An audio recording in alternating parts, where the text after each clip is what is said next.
Pendant que les processus de paix avancent entre les deux parties en conflit, les opposants et la majorité présidentielle ne font que s'élancer des échanges avec des déclarations choquantes. C'est Joseph Kabila Kabange qui a tué Laurent Désiré Kabila. Comment peut-on accéder au pouvoir par un coup d'État sans en être impliqué? C'est une déclaration du secrétaire général de l'IDPS, parti présidentiel, Augustin Kabouya, au QG de son parti politique. De l'autre côté, les cofondateurs du mouvement Sauvons la RDC, Bienvenue Matumo, a expliqué en termes de défense son alliance avec l'ex-président de la République démocratique du Congo, estimant que celui-ci constitue une brique essentielle dans la lutte contre ce qu'il qualifie de dérives autoritaires de Félix Antoine Tshisekedi. Messieurs et dames, chers téléspectateurs et chers internautes, bienvenue dans ce flash d'information sur Yubi Média officiel.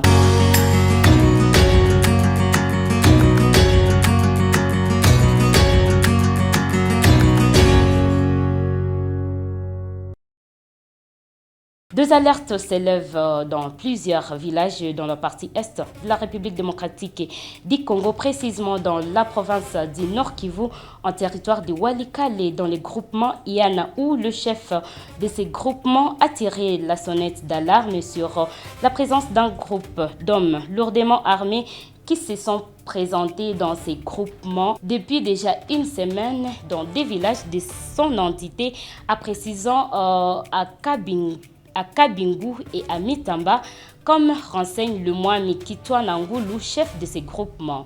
Selon cette même source, ces hommes armés s'installent déjà, mais leur identité et leur motivation restent toujours inconnues, ce qui constitue une source d'inquiétude au sein des communautés locales déjà confrontées à l'activisme de plusieurs groupes armés dans les territoires de Walikale depuis plusieurs années. Les populations de ces deux villages, Kabingu et Mitamba, ainsi que celles de villages environnants, disent attendre une réponse rapide du service de sécurité afin d'éviter toute détérioration de la situation sécuritaire dans cette partie du Nord Kivu qui est sous contrôle de l'AFC 123, comme je peux le préciser. De l'autre côté, toujours dans ce flash d'information, plus les temps passent, plus l'administration de zones occupées par l'AFC 123 se consolide, rendant ainsi une éventuelle récupération du territoire de plus en plus difficile pour le pouvoir actuel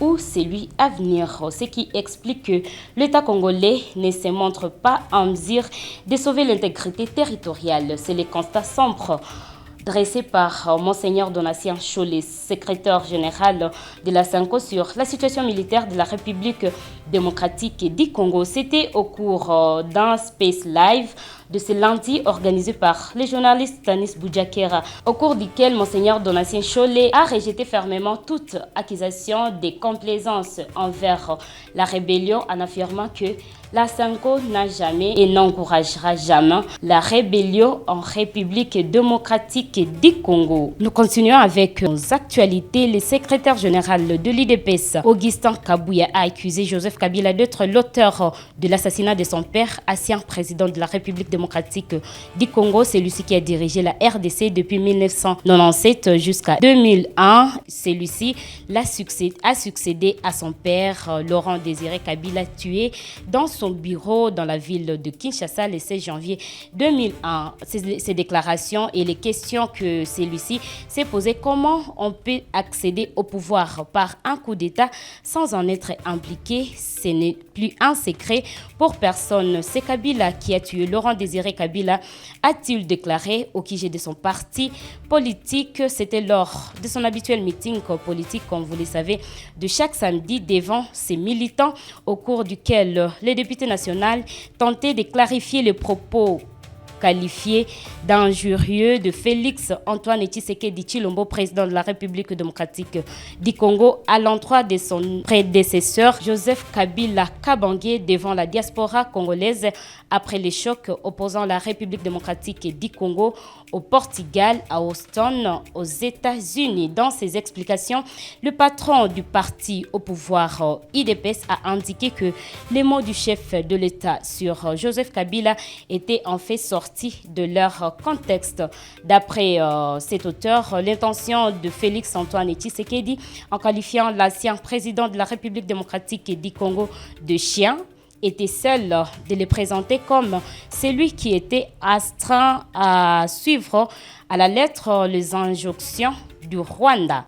Nous revenons sur les propos du cofondateur de la partie sauvant la RDC, de Bienvenu Matumo, qui a donné sa défense le dimanche dernier, donnant ainsi une explication sur son alliance avec l'ancien président de la République démocratique du Congo, en donnant une qualification à ces derniers comme étant une brique essentielle dans la lutte contre ce qu'il qualifie de dérives autoritaires du régime en place, celui de Félix Antoine Tshisekedi Tshilombo. S'exprimant lors d'un live space animé par les journalistes, comme je l'ai dit, dans les premières lignes, il a articulé son positionnement autour de 4 convictions fondatrices du mouvement, dont les refus de toute forme de dictature, le respect de la Constitution de 2006, l'opposition à un 3e mandat, mais aussi ou à une présidence à vie, mais aussi la cessation de la guerre dans l'Est